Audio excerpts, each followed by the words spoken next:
Let's go ahead and hear from ESPN MLB insider Jeff Passan about Pete Rose and shoeless Joe Jackson being removed from MLB's ineligible list. This is a very complex situation, and I'm going to give you my thoughts on it right after we hear from Jeff Passan really quickly about just what the process will be like for Pete Rose to even get into the Hall of Fame now that he's actually eligible. Pat, this is an incredibly complicated issue. And let me start off just with what the process is going to look like. If you don't make it into the Hall of Fame after your career as a player, you go to what's called the ERA Committee. And it's a group of 16 people comprised of former executives, Hall of Famers, as well as a few journalists. And they essentially get to decide on a group of players. This past year, for example, Dave Parker and Dick Allen, two guys who had been overlooked by the writers, ended up getting voted in by the ERA Committee. With the case of Pete Rose, though, especially, it is just so complicated because you have all of these different elements of his legacy bumping into each other. As a player, Pete Rose is unequivocally a Hall of Famer. 4,256 hits, the most in Major League Baseball history. 20-plus seasons of just incredible baseball. He was, an otherworldly baseball player. He also broke the cardinal sin of baseball, which is do not gamble on games in which you are involved. Did so as a player and a manager as well. Was accused of statutory rape of a girl who, in a sworn statement, said she was 14 or 15 at the time when she had sex with Pete Rose. His retort to that was, I thought she was 16. The interesting thing, though, is going to be Major League Baseball and the Hall of Fame has a character clause. You look at the players who are voted into the Hall of Fame, and it tends to be just based on numbers. But one of the elements that people who are voting are supposed to consider is the character of the person involved. And because it is such a small group of people, Pat, who are voting for this, all it takes is 5 no's. You have to get 75% to get in through the ERA Committee. All it takes is 5 people who think that, what Pete Rose's moral objectionability was should keep him out of the Hall of Fame. And, he's never gotten the chance to get voted in. This is going to be his first chance in December 2027 when the ERA Committee meets next.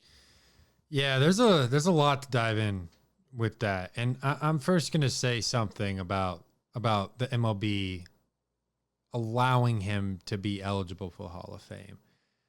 I just think it's kind of, in my opinion, not right to take him off the ineligible list when he just died. I mean, I would have rather have seen Pete Rose be able to possibly celebrate this accomplishment of him being a Hall of Famer while he is here. I mean, that's kind of where I look at, and I get it. Gambling was frowned upon back in the day, and it still is frowned upon when you're an athlete, like of any professional sport. If you're an athlete, you can't gamble on games within your league. Plain and simple. Plain and simple. We've still seen players get banned from the NBA. Jonte Porter last year got banned from the NBA for gambling. NFL, they suspended Calvin Ridley for betting on games. It's a serious situation still, but you might as well have kept him banned from getting in the Hall of Fame if he broke the integrity of your game.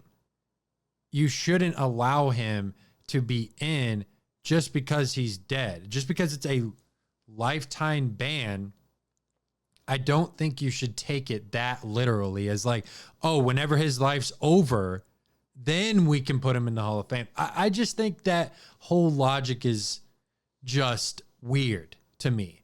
Leave him out. And then also you remove Joe Jackson as well, who fixed a World Series game. I mean, are you really going to allow him to be in the Hall of Fame? He did something completely different than Pete Rose did.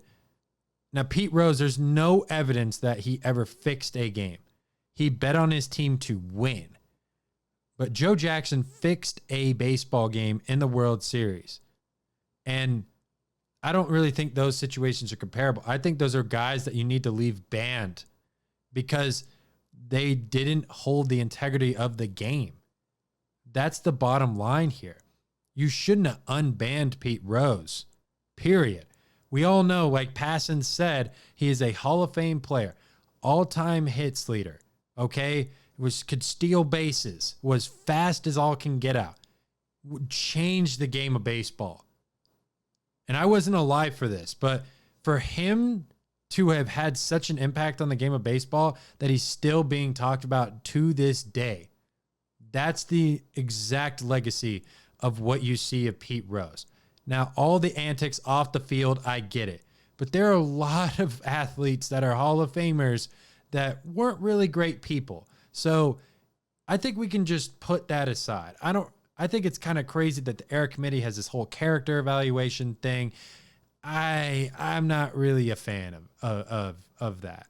You shouldn't evaluate a player on their character. It should just be based on their play on the field. But this is a complex situation. He cheated, but does that make... Because here's the argument. When it comes to the steroid era, should those players be in the Hall of Fame? And no, they shouldn't be in the Hall of Fame. They cheated. But should they have been banned for baseball for life because they cheated? And Pete Rose didn't actually like cheat on the game. He just gambled on the game. I mean, it's a fine line there, but I think regardless of the way you think about it, I don't think Pete Rose should have been unbanned from baseball after he dies. I mean, come on. And I had a feeling that baseball was going to do this. Talk to me, baby. Talk to me nice. I'm from another world, baby, yeah. Broadway paradise. They think I'm way too cold, cause I put my